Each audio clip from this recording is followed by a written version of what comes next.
Welcome to Box Office Buddies, a podcast where we have a new guest on week after week, and we unpack, we review, we dissect, and we laugh about their all-time favorite movie. I'm Branden Dillard, and this is my friend Dylan Johnson. Dylan, will you tell all the box office buds and the box office buddies, there's a difference. Who you are, what you do, what makes Dylan Dylan. So I'm really excited to be here. Like Branden said, my name is Dylan Johnson, and I do a few different things. I kind of have a diverse career. Sorry, cut. I forgot to press the record button. Sorry. Oh my gosh. Sorry. Okay, well that makes sense. I was like, I was that bad. I was like, I got through 2 sentences. He like, stop. This ain't gonna work. All right.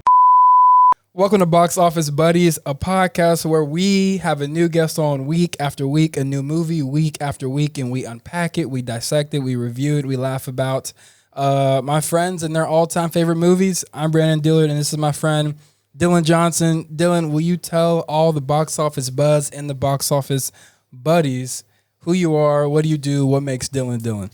Yeah, so I'm really excited to be here. Like Branden said, my name's Dylan Johnson, and my career is kind of diverse. I do a few different things. So I was really excited about this podcast because I actually am a screenwriter. I went to UCO, studied creative writing with a minor in Spanish, and so I've worked for a short film studio for a couple of years, wrote a feature for another company. I've had a lot just in that field. I'm very blessed to say I'm also an author. I have a couple of sci-fi books released. I've also done a lot of nonfiction book editing, helping others tell their stories as well. Then the other side of my life, I'm also in ministry. I work at the UCO BCM as just the freshman coordinator, overseer our freshman ministry, and then I also serve at my church with the youth.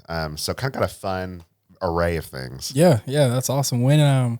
How did you get into screenwriting and writing? What was your first book? Yeah, that's a great question. So writing, I mean, ever since I was little, I really loved telling stories. Like even, like with action figures, things like that. Just I'd love to make up these worlds, and really a lot of it was, it started with things like, Star Wars or like Batman, Power Rangers, a lot of those action adventure type things. Yeah.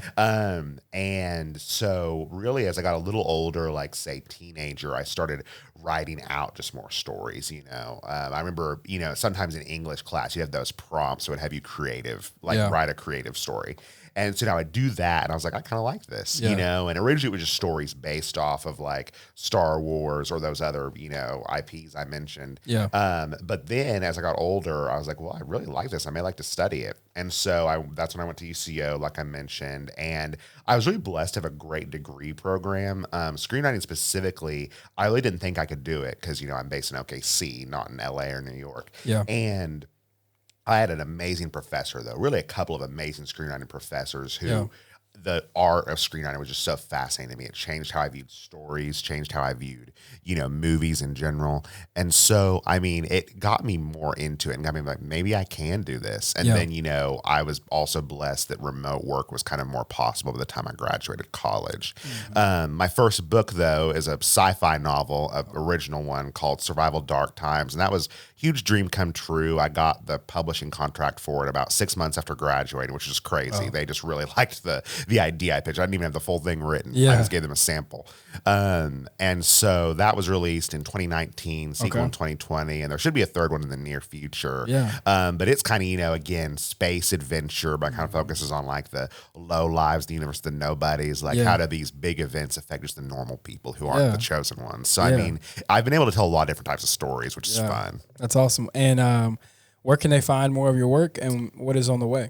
Yeah, so you can find my books on Amazon. Like I said, Survival Dark Times. Under my publisher had me do a pen name, Dr. Johnson, my initials, not Doctor. A lot of people think I'm a person named a doctor, but I'm not. But that's my books. And then screenwriting wise, you can follow me on like Instagram, Dr. Johnson Author, or Storyteller DRJ. Yeah. Instagram, Twitter, things like that. I post a lot of screenwriting stuff and my works in festivals and everything as far as films go. I'm having a short story published in indie sci-fi magazine. Okay. It's called Mystic Mind Magazine. That's the name of it. And so that's kind of something really new and fresh that I'm announcing more. And so that's something that is coming soon. Yeah. Well, that's sweet. Well, thank you for sharing a little bit about you. And that honestly makes a lot of sense as I watch this movie and as we start to unpack it, and we'll have a lot more questions about it as well. And so for those who don't know, we are, and if you can't first, do you like my sweatshirt? Oh, I love it. I love it. It's a classic. Thank you. I for the Twilight episode, I had to put on a Twilight shirt, obviously. And so I was like, what am I going to do for the Star Wars episode? And lo and behold, I had a Christmas sweatshirt. Yeah. But we are reviewing Star Wars Return of the Jedi, the last movie in the prequels, the originals. Sorry. See, you're gonna teach me so much. Oh yes, this is gonna be fun. This is gonna be a fun episode. Box Office Buddies will be changed. Yes. After this. And so, how would you describe this movie to someone who has never seen or heard of Star Wars? Usually we do, like, I'll read the premise, but what I want you to do is just tell us what it is, what it's about, and yeah. And here I was so excited for your premise. But no, I would say that it is like the conclusion of the original Star Wars story. You know, I mean, and a lot of people get confused because Star Wars, the first three movies end up being chronologically 4, 5, and 6. Yeah. And then, you know, 15, 16 years later, George Lucas goes and makes the prequels 1, 2, 3. The better ones. No. Oh, this is going to be a fun debate. Although they are brilliant movies in their own right. Yes. Don't get me wrong, and I'll discuss that more. But I would say Return of the Jedi is kind of the conclusion of that original story.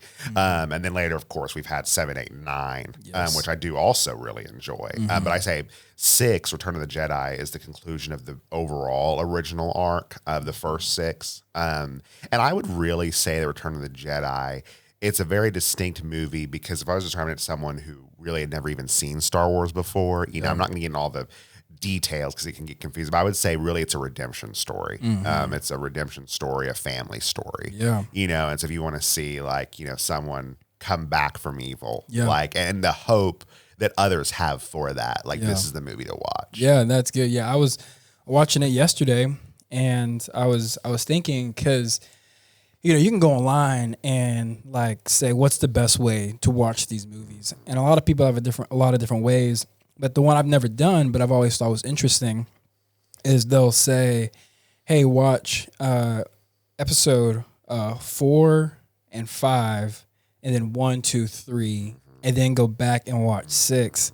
And I think that would really hit the redemption arc of, like, you see Anakin, you see, that's the spoiler, Darth Vader's the father, but you see his life, you see him grow up, and then you jump back, and it's really cool.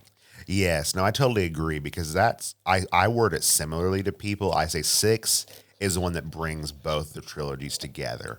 Even though it's funny because 6 was made before the first 3, you see so much of the first 3 in 6 specifically.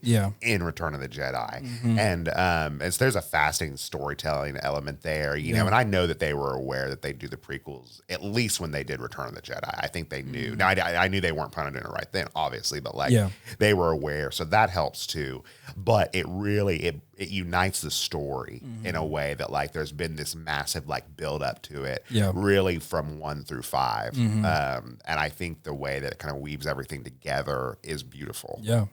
Yeah, man, that's sweet. How did you first discover this movie? So it's kind of funny, you know, I mean, in Star Wars, it's one of those things that it really is generational, you know, in some respects, you know, just to find out what people are fans of in it, you know, which movies they like. And not only that, but like how I started watching it. For me, it was really family. I mean, like my grandma, my Nana, she one time was like, because when I was 4, you know, or 5, I've had to be 4, honestly. I loved, you know, a lot of just the normal kids movies, a lot of Disney movies and stuff. And I remember her saying, "Oh, and we have this recording of this, you know, movie about space. I think you'd really like it." I was like, "Freak no!" I was like, "That sounds like garbage," you know. She's like, "No, watch it," you know. And it was Return of the Jedi. It wasn't even A New Hope or Empire Strikes Back. And you know, it's so early on. Like, I don't even remember what hooked me, but like I was hooked instantly. Like I was so glued to the screen and was just obsessed with it from that point on. I mean, that obsession has lasted up until this day. So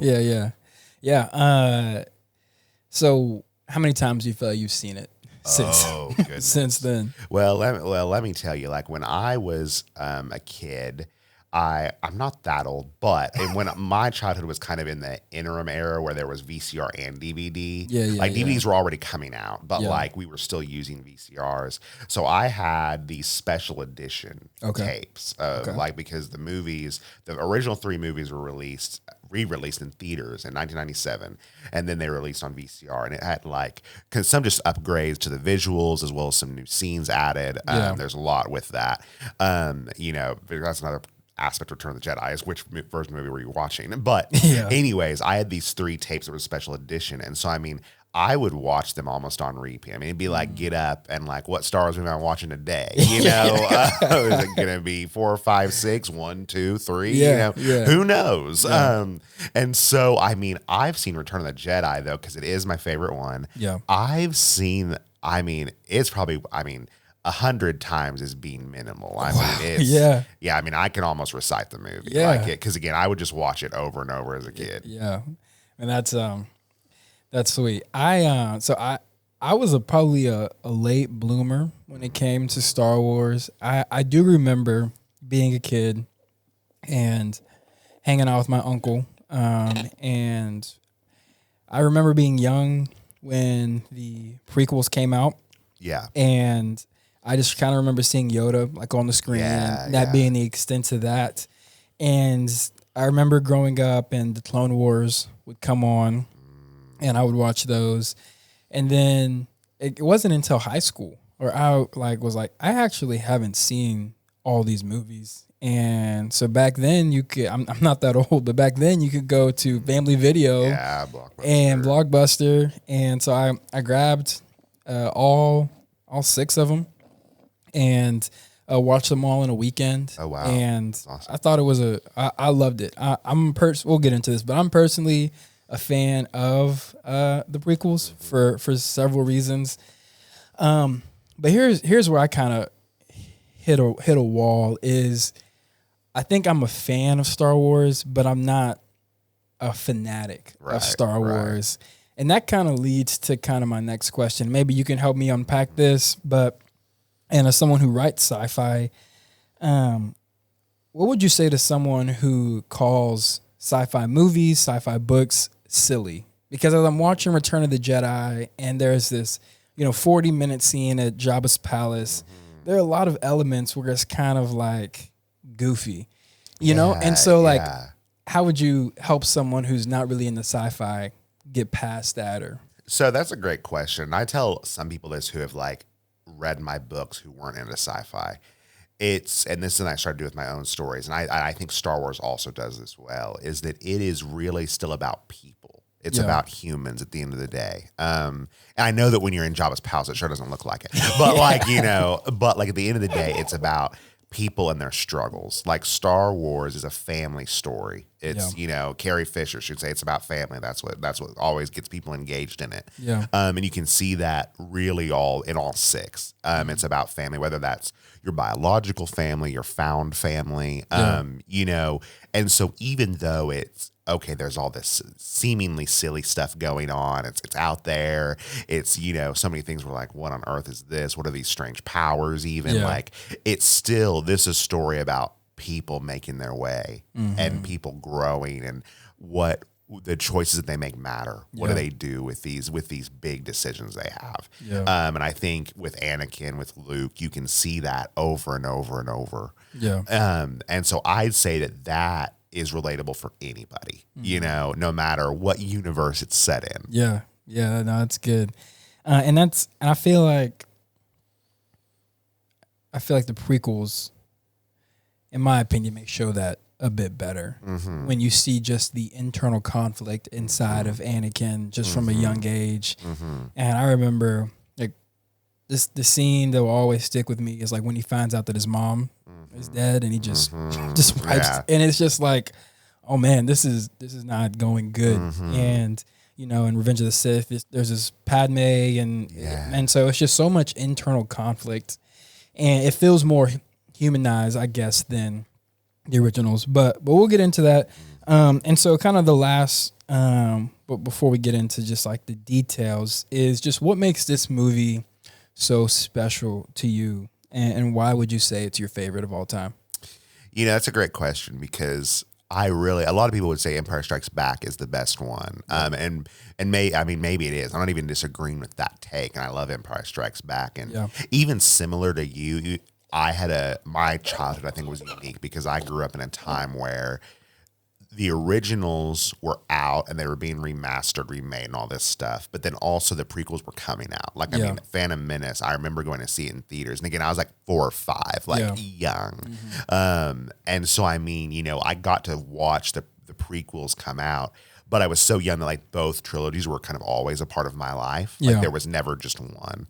And so because of that, like I didn't really have, a lot of people look at the prequels with negativity. I think a lot of the older fans, and I get it, but I don't really have that.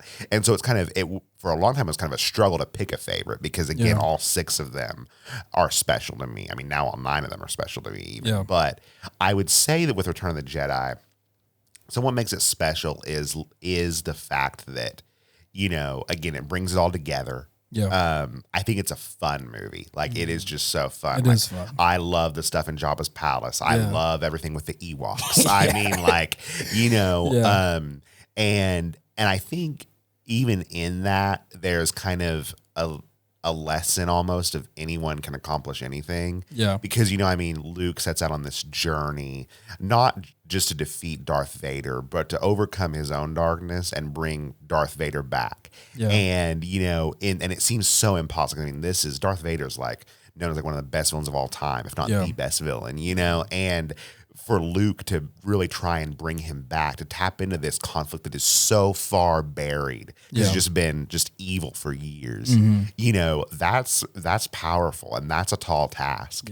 And then not only that, though, to see that like, the rebellion is going up against this big empire that's literally like a trap for them. But part of the way they take them down is through just these Ewoks, and like people think that that's dumb, but I think that's so cool because it's everyone's bringing what they have to the table and you throwing everything they got, and it works. And so like, I think that's why it's special to me. It's inspiring. It gives such hope. Yeah, no, that's good. I remember watching it, and I'm trying to critique it, but I'm also I'm not trying to.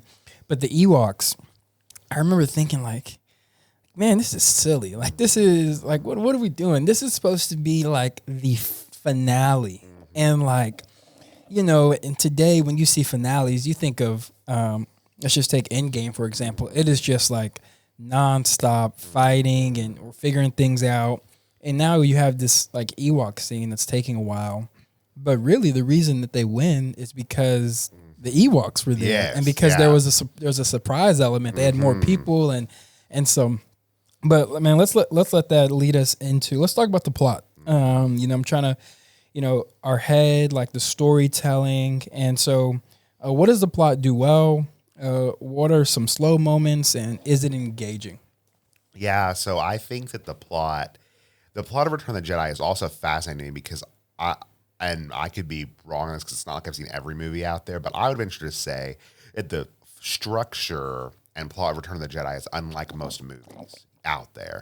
And you could say that like, well, it's a sequel, so I mean, that makes sense. And maybe there's validity in that point too. But one thing, you kind of already mentioned it, is that like the movie to me almost has like 2 different parts in a way because, we spend the first like 40 minutes in Jabba's palace, with the Empire is not there at all. I mean, these villains we face off against. So we see Vader at the very start. The first scene is with him. And we knew that they had to go to Jabba's palace because of how Empire Strikes Back ended. But I thought that was actually great because it gave us a deeper view into the Star Wars galaxy. Because like before this, if you think about it, we hadn't really dove into this criminal underworld. You kind of see it in 4, like when they go to Mos Eisley Cantina, like, okay, there are some sketchy creatures in here. And you hear Han mentioned a lot, like, okay, Jabba the Hutt, the dead Jabba the Hutt, but like this was the first full dive into it. And it's so intriguing that it works, even though it like the movie shifts after they leave Jabba's palace, like because then they go off to fight the Empire again. And so it's like, okay, like it's like we're in a totally different movie now. But it almost really does work because you're getting to see a different side of the world. So there's a lot of world building there. You're getting to see just kind of this group, Luke, Han, Leia, Lando, kind of really band together. And you see how they've all grown. I mean, because, in 4 and 5, they all had so much growing to do. Yeah. And they still going to do in 6, but you're seeing that really come to fruition through this original arc in Jabba's palace because, like, they go after Han, they come to rescue him. And Luke's a Jedi now, and, like, Lando's fully on their side, and then Han doesn't desert them either. Like, he's fully with them now, And so I think it really builds the characters, which then makes the second half of the movie, or second, like 2/3 of the movie, like really powerful. Because then you have them all united going to face this big threat. Because then we get this whole new villain, the Emperor, because, I mean, us growing up with Star Wars, we think, oh yeah, the Emperor, but like, I mean, really, he had not been seen until this movie. If you think about like just the way that, the movies were made, he appeared for a scene in Empire Strikes Back in a hologram. But that was really it. And even if you think of the first 6 movies, he's bad, it's like, okay, he's this like dark dude, but like we haven't seen him in 2 movies. So like, so for had to have him return in this real menacing way, is impressive. And so I think that was cool too, to build like the stakes of, okay, like what they're going up against is worse than ever because really they don't know they're walking into a trap. We've got not just one, like we don't have Darth Vader and one Sith Lord. Now we have 2, and both are freaking powerful. And so I just think it makes it engaging. And plus, like, you see that Luke is still not a Jedi. Like his quest that he's been on since A New Hope. And he thinks he is. And he's kind of still trying to figure out like, okay, Darth Vader is my father, But like, Yoda tells him like, no, you're not a Jedi yet. Like he has to make more choices. And so I think the plot setup is really strong, and kind of does, like you mentioned a minute ago, brace for this big finale. Okay, they have a lot to go up against, and can they do it? Will they do it? Yeah, I never thought of, because like as you were explaining the Jabba's palace and a lot of world building, part of me is like, well, this is the last movie. So in a way, I'm not sure if George Lucas was looking towards this in the future of how big Star Wars would become and how wide the galaxy would be. But if you just like take the 4, 5, and 6 as just these 3 in a vacuum, then it kind of feels like maybe you're wasting your time with world building because it is the last movie. But I never thought about it as like, oh yeah, you do really see the characters come together and it does grow them a lot. And I think of that scene where they're all meeting and Lando and Han are having that interaction and like Lando's going to take that team and then Leia's surprised when Han is taking it and she's going, and then Luke walks in and he's like, I'll be with them. And so it is really, really cool. Would you say there's any dead moments, any slow paces where you're like, oh man, I wish we could speed this up? Let me think. It's funny because I mean, every moment in the movie really does have a point. The only points that I think historically maybe I was like, oh, can we speed this up? Is at first when they're on Endor. Now this is before they find the Ewoks and everything, where I'm like, okay, like what's going on here? Like they're just kind of searching for the base, and then Leia gets lost and everything. And that's not because it's bad, just because I'm impatient and I'm like, okay, like let's see what's going on here. So I think that little interim it can be kind of slow, but it's not for long. I mean, one thing that I respect Return of the Jedi for, and another reason why I think it's my favorite is it is so fast. It moves so fast, and I don't know. I love fast-paced storytelling. Maybe it's because again I get impatient, but once it's going, it really goes. Well, so if I were to throw out the statement, which I have in my notes, that the plot seems pretty simple, how would you respond to that?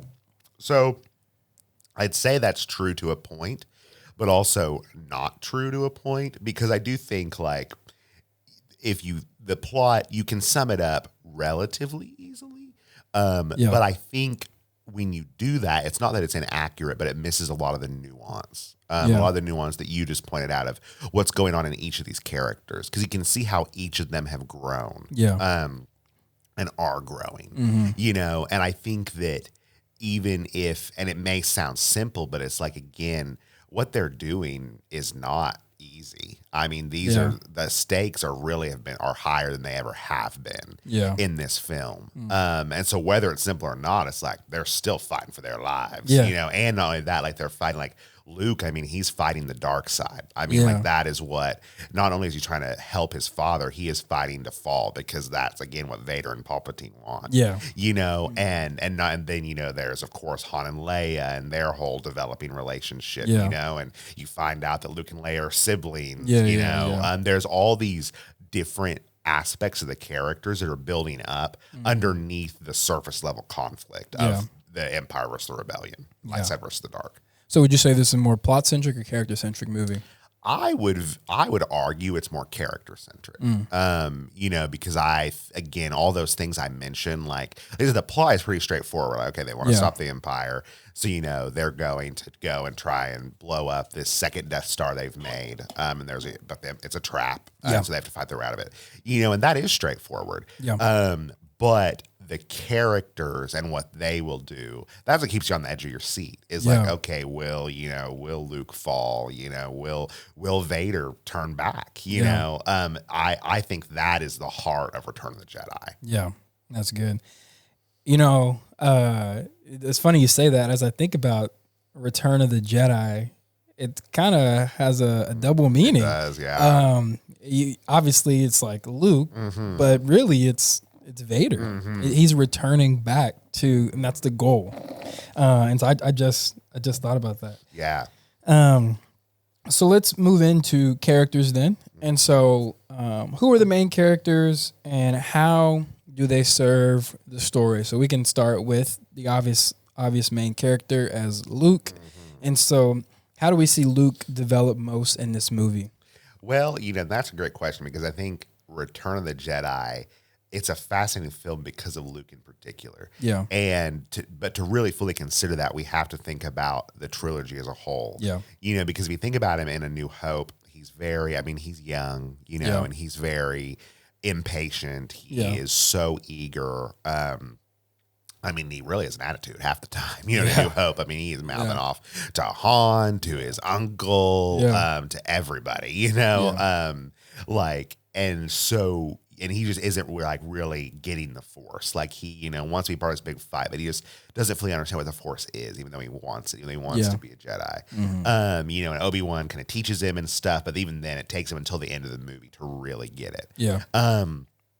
Then in Empire Strikes Back, we see, okay, he wants to get into this Jedi training more, but he's still, you know, I mean, Yoda says it, you know, he's like his father, you know, always looking to the future, the horizoning, you know, like he is still so like, he is so quick to anger. You know, I mean, he gets so frustrated when Yoda's training him, like just about every other scene, you know, he's like, this is so stupid, you know? And then, I mean, he still has those noble qualities. I mean, because he cares about his friends, and that's why he leaves to go to Cloud City, you know, even though like Yoda is like, listen, Yoda and Obi-Wan both actually are like, listen, like you will lose, you know, because he was not ready. Yeah. But Luke, you know, kind of just being eager to dive in, you know, just goes and does it, you know? And that leads us then to, and that's the last we've seen of him. I mean, you know, he goes, dives in this battle, gets defeated, you know, and finds out this devastating news, and that's it. I mean, that's really all, that's where Luke is at when Return of the Jedi starts, that we know of. Then, you know, when he enters Jabba's palace, 'cause I mean, Luke doesn't even show up in the movie until like towards the end of that whole palace sequence. I mean, because we kind of have them going to the palace one at a time. Yeah. And when he shows up, there is just this whole different demeanor about him than the Luke of the last two movies. He's calmer. He definitely like seems to have more of a grasp of the Force. You know, there's something more strategic about him. Now he still does have a little bit of that, okay, just dives into things. Yeah, he's a little arrogant. Yes, he is, exactly. And so like it's not that his former traits were just forgotten, but we see that he's maturing past those just a little bit, you know, and that's what gets him into some trouble, obviously, because then he gets in the Rancor pit, you know, and he has to be inventive and how to get out of that, you know, but it's interesting to see how it's really, there's a distinct difference in him. And we kind of see that throughout the movie, you know, because then, I mean, we see after Jabba's palace, I mean, he goes off and talks to Yoda, which I think is a really powerful scene. I mean, for one, and this is now speaking of a prequels fan, I think even for considering Yoda's perspective, you know, in that scene of like Yoda, you know, like helped train Anakin, you know, like raise him up in a sense. And, you know, also agreed with Obi-Wan, well, we need to send these kids away, you know, only to have Luke in Yoda's last hours of his life come in and be like, so like, he's my father, you know? And I think it's really funny because I love Star Wars. It has subtle humor. I know we'll get more into that, but Yoda's like, rest, you know? But then, like, you know, Luke's like, well, like, I mean, I guess I'm a Jedi, kind of like I was mentioning several minutes ago. And he was like, nope, like, you know, you've got to face Vader, you know, like, and so to see again, there's still that pride in Luke, you know, but also there's still that, and in that pride, there's that draw to the dark side, but also like, he still does want to overcome it, maybe more than ever before, I'd venture to argue. And so I think his arc is really set up well throughout the movie. No, that's good. I in my notes, and I was like, is it me or is Luke just so annoying? And I think that is just what I've experienced in 4, 5, and 6, and I think that's why I lean more towards the prequels, is because I'm not big on any of the characters in the originals, whether it's Luke, Leia, Han. I do like Chewie, but I just don't like him. But hearing you talk about Luke is helping me understand him and kind of that development. Because even in this one, in the opening scene, whenever we first see him and Jabba interacting, and then when they're about to throw him into the sandworm, the dunes. And it's just like, there's a smugness to who Luke is. Yes. And his conversation with Yoda, it's just like, oh, so I'm a Jedi now. And it's like, no, you're not. And so it's just kind of, you know, it rubs you the wrong way a little bit. Right. Yes. No. And I totally get that. You know, I know that in the prequels, Anakin is always level-headed and very under, you know, he always can control things. He never whines about anything. So I get how it's a different. No, I'm just kidding. But I think that in that pride of Luke, because I mean, that's not the first time I've heard that opinion of, Luke's annoying. You know, and I get it. I think, but I really do think some of that is intentional of like, because it's showing this pride. And in Return of the Jedi, that's what he has to overcome. Like if he wants to be a Jedi, if he really wants to beat Vader and the Emperor, like he has to overcome that arrogance, really. And because and I think that's why even in that scene with Yoda, you know, that's why we kind of see Yoda's apprehensiveness, because I mean, that's what Anakin really didn't overcome. You know, Anakin let his pride get the better of him in really vulnerable moments, you know, and Luke is so close to doing the same thing, you know, and so I think that's part of the development. Yeah, no, that's good. Let's talk about Leia. And what do we see from Leia? How does Leia grow? And thankfully, we get to see more of Leia as the series develops in time. And so, what do you say about Leia? Well, you know, Leia is so interesting. I think Leia is a very underrated character. You know, I think that it's fascinating her role in Return of the Jedi specifically. Because, you know, New Hope, she's kind of like this captive princess, but still tough. I mean, she obviously knows what she's doing. I mean, we see her in the very first scenes, you know, kind of take control of the situation. We see her fight out of the Death Star and everything. You know, she's a military leader. And then Empire Strikes Back, you know, we kind of see her and Han's whole tat-a-tat, you know.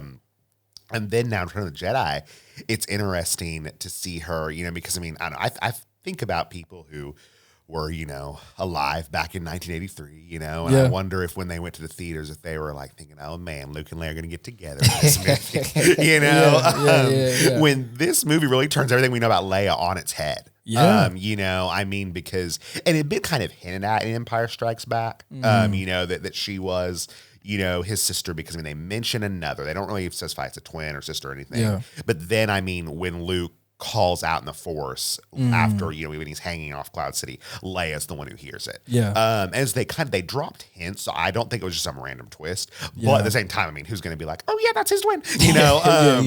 And so I think with Leia in this movie, it's interesting because we definitely see, we still see that go-getter. Like, I mean, she shows up as this bounty hunter in Jabba's palace, as Boosh, and she just is kind of, again, like, totally sneaks around, like, releases Han from the carbonite, and, I mean, she's the one who kills Jabba. I mean, for being made his, like, her, his dancer. I mean, she strangles that.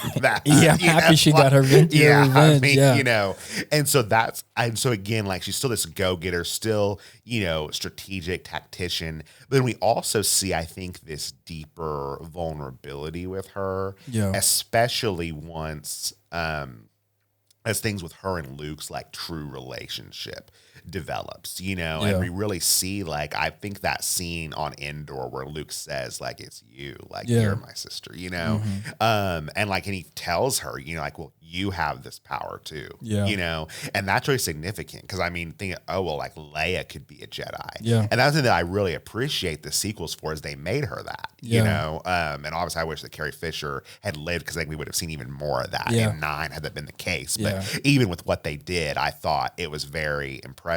And I think 6 was just so defined for, because it says she's a Skywalker, like, she is not just an enemy of Darth Vader, she's his daughter. And it's kind of crazy because, like, she's gone up against Vader just as much as the others have, I mean, in 4, it's her and Vader going back and forth. Vader never even talks to Luke in episode 4. He doesn't even know who he is, all he says is like, oh, the Force is strong with this one, Leia's the one he's going up against, and in 5, similar thing, Vader's chasing Han and Leia, draw out Luke, but still, and like, to think like, oh, well, that their father and daughter this whole time, and to think like Leia finds this out, like, okay, he's her father, but then she never gets like her closure with him, like, she never gets to talk to him as her father. He never gets to talk to her as his daughter. Do you wish that Leia was with Luke in that last scene? I do. I think it would have been cool. Now, I will say, I do love how he says, tell your sister, like, you were right about me. I think that's very powerful. It still gives me, like, goosebumps. But I would have loved to see, that's one thing that, I don't know, I wish in one of the, things in the recent years, the content in recent years that was sequels or a show or something, that they could have done and show a scene of like Leia confronting maybe his Force ghost, or like, kind of like in Ahsoka, she kind of battles Anakin / Vader. And, I would love to see that with Leia, because again, she never got that. But I also think it puts her in such a unique position in Return of the Jedi, because also her not being there almost makes it more powerful. Because there's this overhanging of, oh, well, Leia's still out there too. She's still a Skywalker. She could still do this. She could still carry this on, even if Luke doesn't. And then, I mean, Vader, when he figures it out, when he detects Luke's thoughts, and he's like, oh, like, you have a sister. He's like, if you will not turn the dark side, perhaps she will. And that's what causes Luke, again, in that arrogance, to flip out. And so I think at the same time, her not being there almost empowers her role even more, because it ups the tension. No, for sure. All right, let's talk about Mr. Solo himself. Yes. Which, slight plug, man, that was a great movie. Solo, like, of all the other Star Wars movies made, I'm a big fan of Solo. Oh, I totally agree. I have a friend, his name's John. He like is a Star Wars fanatic, but he will not watch Solo. And really? I'm like, sir, like, what in the world? Like, because it's a good movie. Han is a very, again, like, I think Han is an underrated character. I mean, because we get so caught up in the Force users and everything, and that's awesome. I mean, I love the Jedi, I do, but like, not everyone's a Force user. And Han, not everyone's a Skywalker. Exactly. And Han is just here as someone who, I mean, hasn't had the greatest life. I mean, Solo shows us that, like, he had to claw his way up, to everything. And I mean, so I think that, Solo's a good movie because he's such a strong character. And I think Return of the Jedi is just so good for Han, because in A New Hope and Empire Strikes Back, Han is constantly like waffling back and forth. Like in A New Hope, I mean, we know from the get-go, he is just here to get paid. And he says that multiple times. He's like, I'm just here for the money. Until like he comes back at the end and it helps fight off Vader in the Millennium Falcon, which is a great scene. Then Empire Strikes Back, he's kind of like, well, like, I'd like to stay, but like, I got other stuff to do, but we still see like his care, though. In Empire Strikes Back, we can tell he cares about Luke because he goes out and rescues him. And then he also, is wanting to take care of Leia throughout the whole thing while Vader's after them. But again, it's still like, well, there's all this stuff with Jabba overhanging and everything. Whereas Return of the Jedi, it just feels like Han is all in. Yeah. And so I think is because they went to rescue him. I mean, like they didn't, they weren't just like, oh well, see you later. They went after him. And again, like you see how much he matters to Luke and Leia, and even to Lando.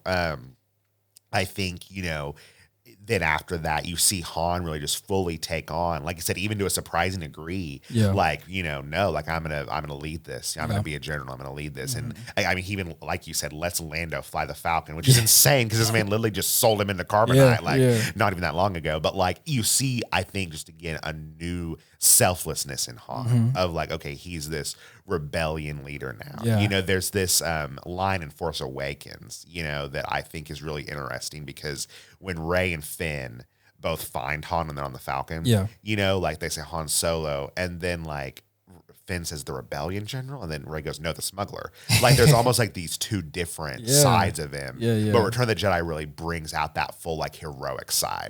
Yeah, even like at the end of the movie, when him and Leia are talking about Luke, and he's like, "You love him." She's like, "Yeah." He's like, "All right, I'm out." Like, I get it. Like, it's just like it's a funny sequence because he doesn't know that they're related, but it's also kind of like, all right, like I get it. I want to respect you, like And so I think Han does show a lot of growth in this movie.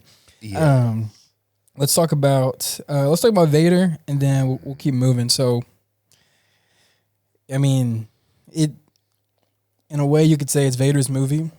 Oh, for sure. A surprising protagonist. Yeah. And so, what are the big takeaways? What do they do with the character of Vader, and what's the meaning behind it? Yeah, so that's great. I think that's a whole analysis that could take up the whole time of this podcast. There's probably essays written about it. Because Vader, again, as we've seen him, I wouldn't even just say in the original trilogy. I'd say even in Revenge of the Sith, we see him. He's this villain. I mean, and I'm even thinking the whole series, like he is, murdered children. He is, multiple times, 2 and 3. He overthrew the Jedi Order, really just for his own desires, just to save Padme. Turned on Obi-Wan, especially, of course. And then not only that, though, we've also seen in the original trilogy, he has just blown through anyone he pleases, does not care, and he's this really menacing, machine of a man, Obi-Wan says he's more machine now than man, like just this almost otherworldly being at this point, because he's so powerful, so foreign. I mean, he doesn't even seem human.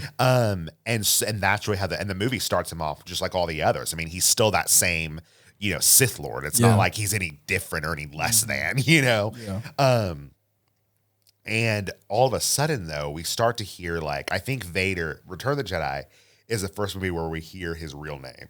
We've never heard Anakin Skywalker before Return of the Jedi. And so we start to say, like, okay, there was this person that he was before. And obviously for those of us who have seen the whole trilogy or series, I mean, we know that. But like, Anakin Skywalker, it's constantly say, oh, he's dead.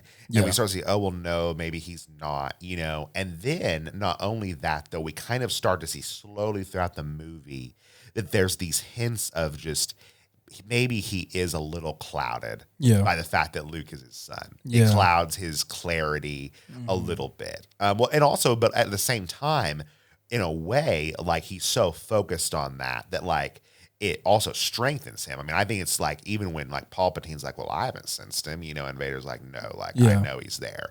There's this deeper connection that's different for Darth Vader. It's not the Darth Vader we've seen in the last few movies. And so then it's interesting then when Luke, surrenders himself. And I think that conversation on the bridge on Endor is so like powerful. Like it lives in my head rent free of like, he's talking and he's like, well, like, you were once Anakin Skywalker, my father. And at first Vader's like, no, like that name has no longer any meaning to me. Like, he's like, no, and then as Luke continues talking to him, he's like, well, Obi-Wan once thought as you do. But like you don't know the power of the dark side.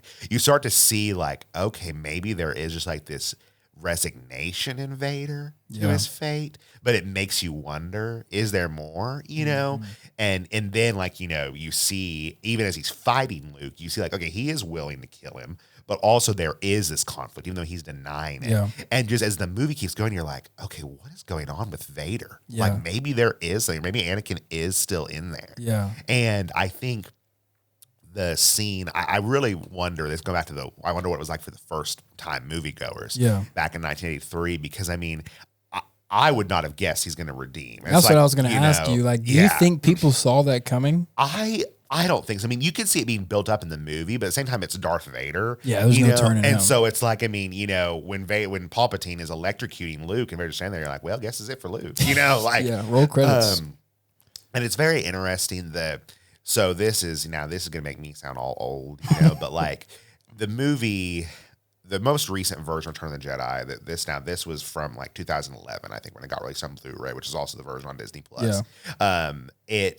When in that scene when Palpatine's electrocuting Luke, Vader, he's looking back and forth, and you start to hear him say no. The no was added in the 2011 release. Interesting. Before that, it's just Vader looking back silently. And so that's the version I grew up with. Yeah. But to me, that's more powerful because there's you don't know what he's going to do. Yeah. He's looking between this guy who seduced him to the dark side and who and we know Vader could kill Palpatine, but at the same time, like he's just so linked to the dark side that like, you know, this has been his life for, you know, 20 plus years at this point. You know, then there's his son, who this whole movie has tried to say, like, hey, like, you know, there's more, there's good in you. I know it. Yeah. You know, and then just to silently just finally grab Palpatine and throw him over. Yeah. Like, what a crazy moment. Yeah. You know? And so, like, I wish they hadn't changed that, but even still, with the no, what a climactic moment of the movie. Mm-hmm. And going back to things that were added, Hayden Christensen at the end. What was it like before that? So there's an actor named Sebastian Shaw who he portrayed Vader with the mask off, like in the scene where he's dying. Yeah. You know, it wasn't James Earl Jones or David Prowse in that scene. The guys who James Earl Jones obviously voiced him. David Prowse was the guy in the suit. Yeah. But Sebastian Shaw played him in that scene with Luke. So then they had Sebastian Shaw just looking more normal. Okay. But like an older, like he looked like old Obi-Wan's age. Okay. But then in 2004 with the DVD, that was when Star Wars came out on DVD, the original trilogy. Yeah. They replaced it with Hayden Christensen because they'd been filming Revenge of the Sith at the time. And so, you know, and I mean, really, like, I think it makes sense. I mean, which I really love that Sebastian Shaw, the actor who plays in that scene, because that scene is very powerful. But it makes sense because, I mean, I think Hayden Christensen's Anakin, like that's when Anakin did die. I mean, that was his last time as a Jedi, you know? Yeah. So it makes sense to show him. And again, I think it bridges the two nicely. The two trilogies, I mean. Mm-hmm. You know, like, okay, this is who Anakin was before Episode 3, before he fell to the dark side. Mm-hmm. And so that was a change that I actually really liked. Now, again, I was a lot younger when that change was made. Yeah, for sure. And again, as a prequel fan, I'm biased, but, you know, I really think it was a good move. Yeah, I agree. Sweet. So those are kind of our characters. Let's move into kind of like the eyes and the ears element of the movie. It's the 80s. Yes. And so, like, visual appeal wasn't at its peak. So let's just talk about it. As you watch it and as you see it unfold on the screen, you know, you have the change between scenes with like the screen going down or moving over like a PowerPoint. Mm-hmm. How do you kind of like get past that? And for its time, like, how would you say it did? Well, that's a great question. And I think there's multiple layers of this to discuss, because I think, for one, some of it has been George Lucas, I think, was very intentional in making it just a part of Star Wars in general, because like the transitions and the scenes, those happen in the prequels too. I think he just really liked them so much, or maybe he just wanted the series to not get dated, to all over identify. You know, he just put that through all of it. And so then now, I mean, even with Disney stuff, and they still have the same sorts of transitions in most of the movies and even some of the shows. You know, I mean, they really they do not hold back. So, you know, that's because that's just been made more of a Star Wars thing rather than an 80s thing. Yeah. We know it came from that time, but like they just kept it going. Yeah. It's interesting because, again, all the versions I've seen, I think, have been remastered to some extent. Yeah. I mean, because again, even the special edition, that was 97 versus 83. Yeah. Now, not that CGI was, the best thing ever in 97. I think it was, different than what they probably originally experienced. And I've watched like the original version of the movie, but again, that could be a remastered version, For sure. colored, so I don't know how it actually was in the 80s, but I will say this.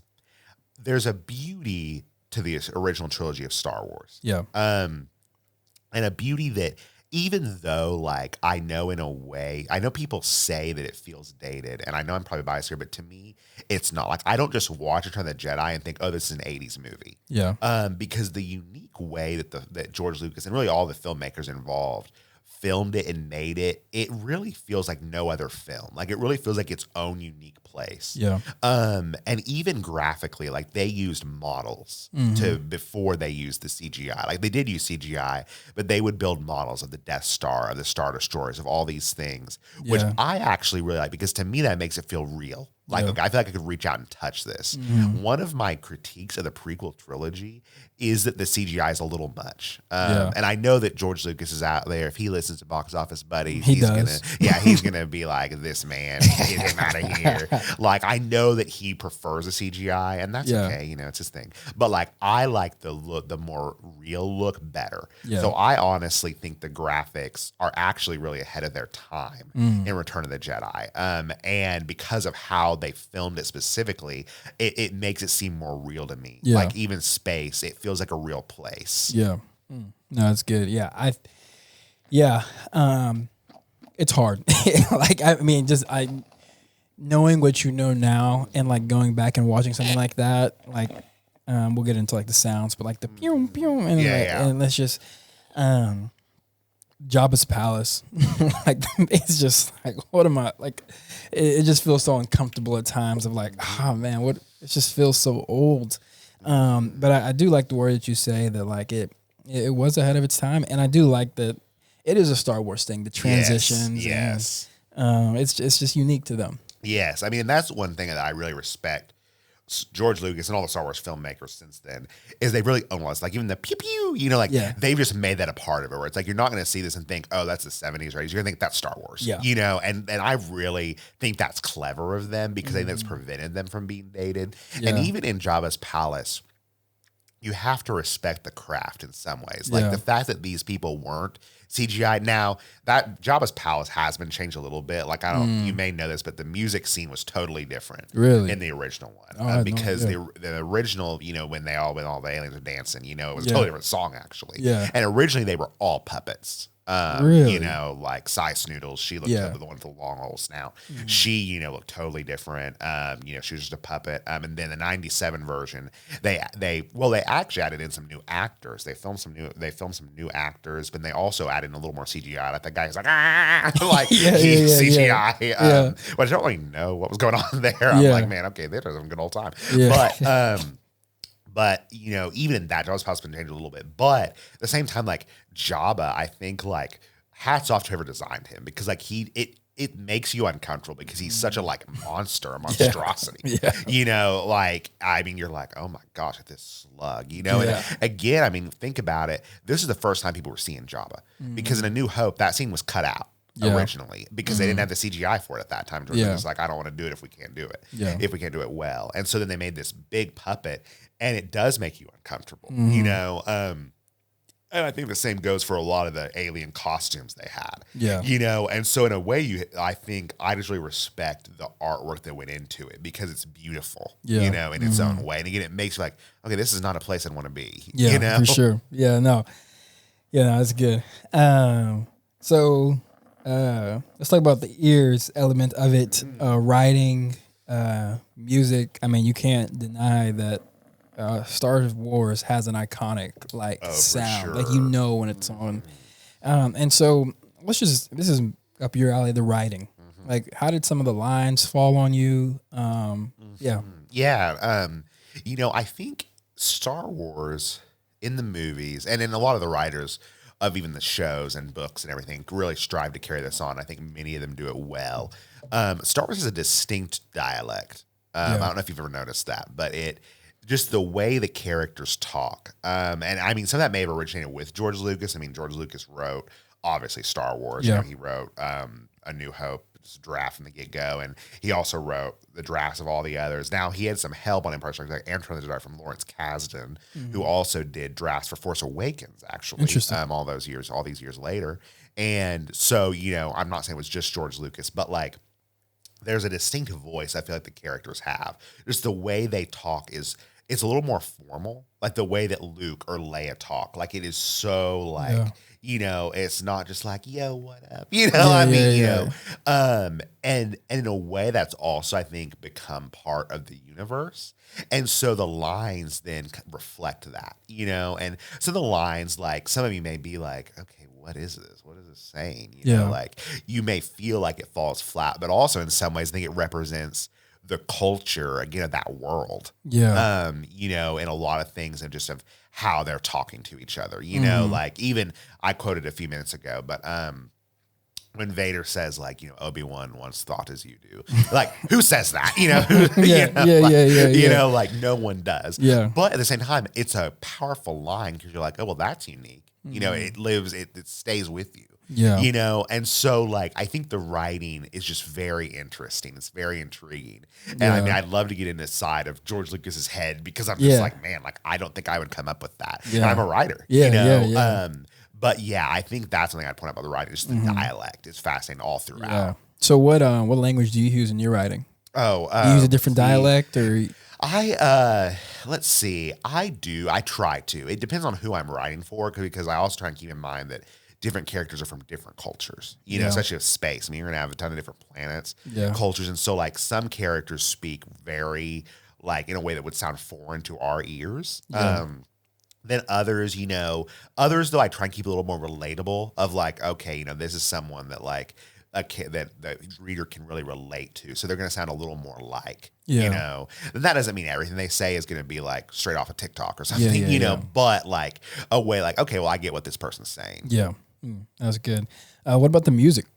Well, the music, I mean, like you said, it is legendary. And I mean, you got to respect John Williams because if you think about, again, what we're talking about with Return of the Jedi, there's all these different parts of the movie where, like, when you're in Jabba's palace, it's very like, we're having a good time. Everyone's out here dancing, know. And then when, like, the Battle of Endor and all these things, it's like very dramatic, like big music, I mean, Star Wars is a space opera, that's part of its genre. And so, the music is going to be a big part of that. And not only that, though, I also think the music, and really some of my favorite music, is really in the smaller moments, like with Luke and Yoda, or even with Luke and Anakin when they're talking as Anakin's dying. That music, I can think of it right now, and it's like, oh man, that is emotional music. It's slowed down, so it's poignant. It just like kind of cements the moment in your head of what's happening, and the gravity of what's happening. Even though it's not like some huge battle going on, the music still makes the scene just be even more fitting. It fits the scene, and the scene, you remember it more because of that. Star Wars without music would really not be much of Star Wars. Yeah, no, that's a good point. Do you think this is I don't know how much into composers you are. I'm a big composer guy, but do you think this is John Williams' best work? That's a good question because, man, I mean, he does such great work really throughout so much. I mean, even at like, because, I mean, he did all 9 movies, all 9 of the Skywalker saga. John Williams was behind. And there's music in the prequels that I think about a lot that's brilliant, whether it's, Duel of the Fates, like that iconic things, or even some of the battles in the prequels I really loved. And shoot, I mean, even Anakin and Padme's music, so good. And so a lot of that, I think that's amazing work. But then also, how can you can't dismiss like the Imperial March, that's like iconic. And then even the sequels, like Force Awakens, when Rey goes to Luke at the very end, how it intertwines the old music with the new. The farewell. My goodness gracious. I'm like, this is getting me in all my feels. And so, like, it's so hard for me to rate what is his best because it is all so separate, and yet it's all just so good. It just fits it perfectly. Every different thing he does. No, that's good.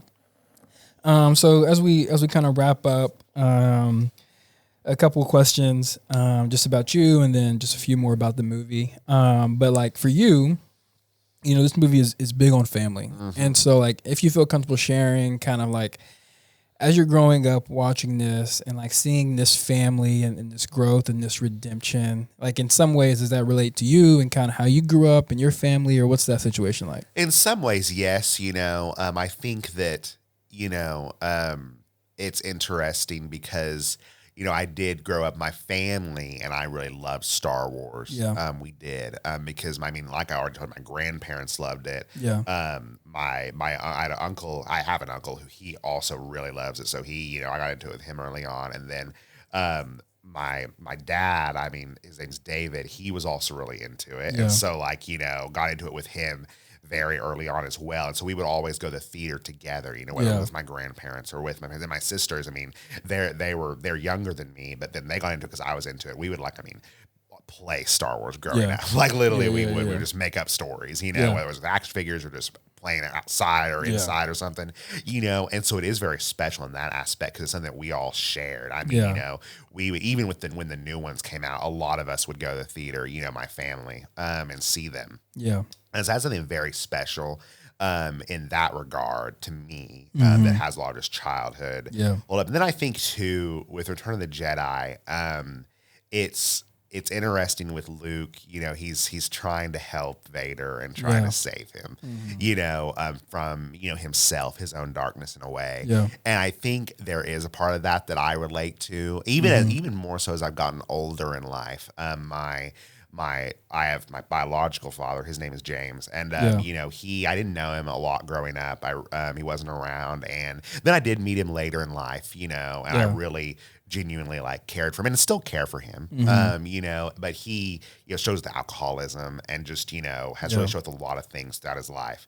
And, you know, I think there's that same desire in me of I really wanted to save him. And obviously, I mean, I believe only the Lord can save him, you know, like, but like, there's that similar, like, okay, like if you could just see like the value you have and like who you really are underneath this struggle, you know, and I still haven't gotten there yet, but you know, like still though, there's that, I get that pain, you know, I get that, that desire and want for that deeper relationship between a father and son too. Yeah, man, that's good. Thanks for sharing.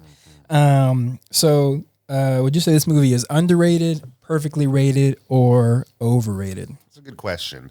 I think it's underrated. Okay. And let me clarify. I mean, I know people love Return of the Jedi. Yeah. I mean, you know, everyone. I mean, I got to go see it in theaters a couple of years ago for the first time for the like 40th anniversary. That was an amazing experience. And of course, I bring that up to say the theater was packed. Of course, like, packed. You know, I'm not saying that people are like, this movie sucks. Yeah. Few people say that, but I say underrated because everyone again always like, you know, loses their mind over like Empire Strikes Back or Revenge of the Sith, which I adore. Revenge of the Sith is my favorite. I know, yeah. And I love those movies. Like those movies also such places in my heart. But like, I think a lot of people get so focused on those that they forget, man, Return of the Jedi, it is a special movie. Yeah. And it is so good. And so that's why I say I think it's underrated, at least among Star Wars fans. Yeah, for sure. All right, so this is going to be a challenge for you, but I know you can do it. I want you to tell me why the prequels are better than the originals. What? I want you to tell me why. Like, what argument would you make to say the prequels are better than the originals? I just don't know if there is a convincing argument. There's nothing you could think of. I mean, you know, I guess you could say the CGI is better, even though I think in some ways it's actually worse. But, you know, but like, I mean, you could say it's better. The characters are better? Oh, no. And don't get me wrong, I love Anakin, Padme, and Obi-Wan. They ain't got nothing on Luke, Han, and Leia. What about Mace Windu? Now, Mace Windu is pretty legit. You got young Yoda.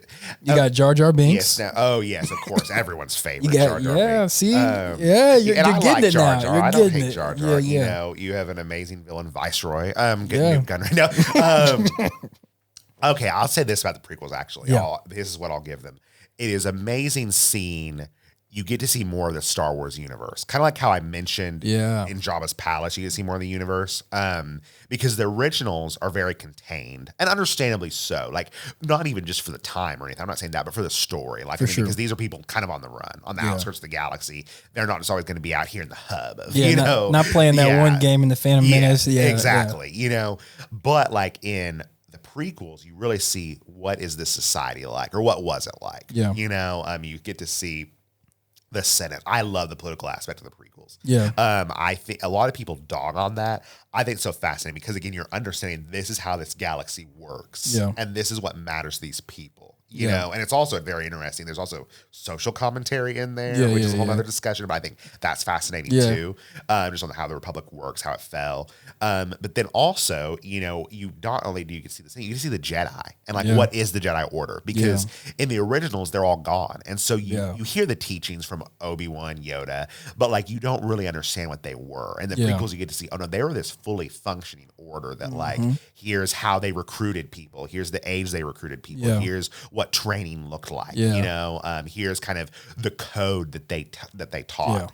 And so I think that the prequels give a great glimpse of just Star Wars culture, of the world. It helps the world building so much. And that's one of the main arguments I'd say of why it's, and not the only argument I'd say why it's a great trilogy, because there's a bunch of things I point out about the prequels that I love. But especially Revenge of the Sith, that's my favorite of the prequels. But I think in general too, for it as a trilogy, just pointing out, man, like this really establishes this world, get a clearer picture of it and see how it works. Because in the originals, even after Return of the Jedi, it's kind of like, what are they going back to? Like, the Empire's gone. What are they going into? But the prequels give you more of an idea. Okay, this is the life they could have. This is what society looked like before. Well, I agree with everything you said, because they're obviously a lot better than the original. Oh, my goodness. Oh, man. So, man, what are your closing thoughts? Any questions for me? Anything you just want to leave the buddies, the buds with as... Yeah, it's two things. Yeah. What was your favorite scene? Yeah. My favorite scene, I actually have it on my phone, with just like lots of videos. It has to be the last scene where they're celebrating. The shots are going around and around, just of what, like, everyone's rejoicing because they're finally free. And then you have that scene with Luke, Leia, and Han, and then, you know, Luke looks over and he sees Obi-Wan, Yoda, and Anakin, and that's just super sweet. It feels like maybe one of the best endings of a trilogy, because it's just like, finally. And so that's probably my favorite scene. The Ewoks are funny. Hey, you gotta love them. I like that. But it does move. It moves pretty fast. Once you get out of Jabba's palace. So I would say that last scene. That's good. I mean, no, I agree with that. I mean, I love the last scene again, just that unity of everyone, of, you know, Luke looking off and seeing, you know, Anakin, Obi-Wan, and Yoda. And I, you know, so a couple years ago in celebration of the 40th anniversary, there was a compilation of short stories that were released from Disney, from Lucasfilm, Del Rey. And it's called, you know, From a Certain Point of View, which, you know, Obi-Wan says that line in the movie. And it's like just 40 different stories from different characters. It's fascinating because it gives their perspectives. I encourage you to look into it. In fact, one of them is of a prequel character, actually, Dex, kind of his, he like set this whole thing. It's called The Veteran by Adam Lance Garcia. He's actually a friend of mine, but a great story. Just like he set this whole thing in motion when he sent Obi-Wan to Camino. You know? And it's just very interesting story, his perspective. But then also another amazing writer, Mike Chen, wrote this story that is Anakin's perspective in that final scene. Because he is seeing his two kids for the first time together, seeing them both as his children. And he's seen them walk off into the future. That's sweet. You know, and that is like what he becomes one with the Force on. Is like, no, like mine and Padme's kids are going to go and build an even better legacy. That's awesome. You know, and so I love that last scene too. I also love the scene between Anakin and Luke as he's dying is my all-time favorite Star Wars scene. Like it brings tears to my eyes. Like when we went to the theater a couple years ago to see it, I was like, guys, like I may be worshiping, like, you know, like worshiping the Lord, like because it's gonna bring tears to my eyes. Just him saying, you know, like, because when Luke says like, well, I can still save you, and he says, you already have, Luke. You know, and he says to tell your sister you were right about me. Like just again, the power, the emotion, the redemption. It is just so beautiful.